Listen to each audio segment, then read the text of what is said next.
Assalamualaikum class, hope so you are all fine. Today we are going to start the topic principle of Islamic laws. Today we will discuss the two basic sources, Quran and Sunnah. As you know, the Quran and Sunnah are collectively called the primary sources, while the other two, Ijma, consensus and Qiyas, analogy, is called the secondary sources. Quran is the basis of all thought and action and legal thinking in Islam. Usually, it provides fundamental rules of law making, while the Sunnah provides the detail of these rules. Both Quran and Hadith support the use of Sunnah in legal thinking. For example, Quran says, "And obey God and obey the messenger." These words command Muslim to use both Quran and Sunnah in legal thinking. Quran further says, "So take what the messenger gives you and refrain from what he prohibits you." Similarly, the Holy Prophet instructed, "Remember this Prophet Sunnah and report it to those whom you have left behind." Now we'll discuss the farewell sermon. In his farewell sermon, he emphatically told his audience, "Let him that is present tell it to him that is absent." These sayings highlight the importance of Sunnah from Muslim legal experts. As a hard and fast rule, Quran and Sunnah cannot contradict each other. Instead, Sunnah supports Quran either by fully interpreting the Quranic teaching or by simply supplementing them. For example, Quran commands observance of the pillar of Islam in Surah Al-Baqarah, which is Surah number 2 and verse number 43, and establish regular prayer and pay the charity. However, there are no details about exact timing, format, number of rakat, and similarly details regarding the daily prayer. When the Prophet ﷺ was asked about this by the companion, he replied, "Say your prayers you have seen me say." He then demonstrated all acts and posture involved in single rakat, qiyam, ruku, qoma, sujood and their sequence. He provided additional guidance by saying, "There is no prayer for the one who does not recite the opening chapter." Opening chapter means Al-Fatiha of the book. He also guided about the manners concerning the daily prayer.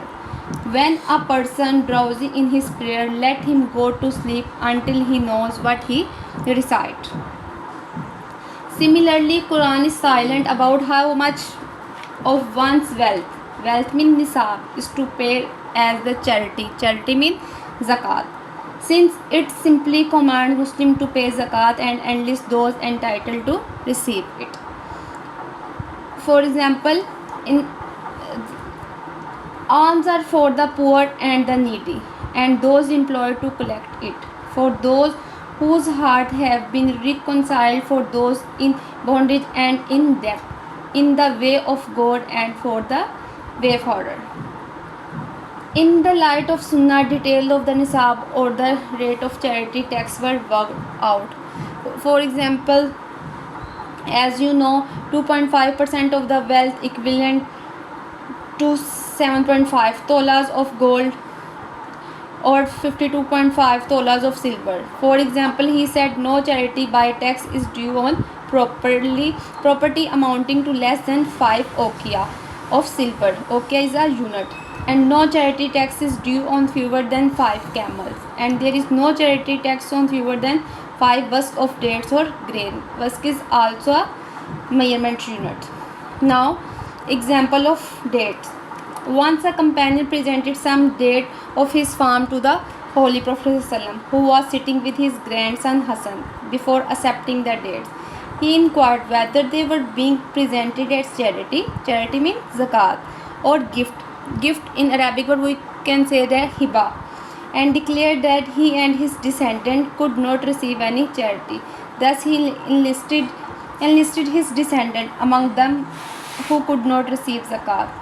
Quran similarly for practice of charging riba. Riba means interest, but gives no details about the nature of riba.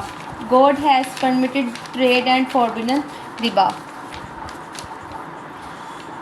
The bartering of gold for gold is riba if it is from hand to hand and equal in amount, and wheat grain for wheat grain is riba except if it is hand to hand and equal in amount and quality. Now, what is happening nowadays?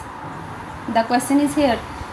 Many clever traders used to earn unfair profit by giving inferior quality dates, grain, etc. in exchange for superior quality. This was one of the earliest form of riba that is based on exploiting the poor or the weak. Now the next example from the Quran, which is about, oh, you who believe intoxicant and gambling are an abomination of Satan's handiwork, so shun them. It, however, mentioned no punishment for drinking. The Prophet prescribed a punishment of whipping 40 stripes for drinking. According to Hadith reported by Hazrat Ans, the Prophet lashed a drunkard with a stick and shoes, and Hazrat Abu Bakr whipped him 40 times. Quran does not mention any hadith, any detail about the property. Quran does not mention any detail about the property that is left after a full distribution among the all inheritors. The Prophet instructed, give the share of the inheritance to those who are entitled to receive it as prescribed in the Quran. Thus, whatever remains should be given to the closest male relations of the deceased. Now, thank you for listening me. Allah Hafiz class.